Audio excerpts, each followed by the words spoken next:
Okay, Frank, let me ask you. How many provinces in Canada? 10? Okay, how many provinces in China? 23.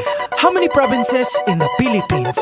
I don't know. How many? Believe it or not, 81. Abra, Kalinga, Aurora, Laguna, Maguindanao, Ifugao, Isabela, Aklan and Basilan, Sulu, Biliran, Leyte, Cagayan, Bulacan and Palawan, Batanes, Batangas, Bohol, Guimaras, Agusan del Norte, Agusan del Sur, Capiz, Cavite, Bataan, Masbate, Ilocos Norte, Ilocos Sur, Tadlac, Tawi-Tawi, Cebu, Sarangani, Camarines Norte, Sorsogon, Compostela Valley, Quezon, Zambales, Camarines Sur and Bukidnon, Zamboanga, Sibugay and Del Sur, Albay, Zamboanga del Norte din. There's Pampanga, Nueva Ecija, Nueva Vizcaya and Camiguin. These are the Philippine provinces. Every Pinoy in the world comes from one of them. Mabuhay! These are the Philippine provinces. In our 7,107 islands. Davao Oriental and Occidental, Davao del Sur, Davao del Norte, Negros Oriental and Occidental, Siquijor Mountain, Southern Leyte, South Cotabato, Catanduanes, Sultan Kudarat, Pangasinan, Misamis Oriental, Iloilo, Nogon Samar and the eastern one, Surigao del Norte and del Sur, Misamis Occidental, Samar, Lanao del Norte and del Sur, Oriental Mindoro and Rizal, Benguet Antique and Marinduque, Dinagat Islands, then Romblon, Quirino Apayao and Cotabato, Occidental Mindoro, La Union.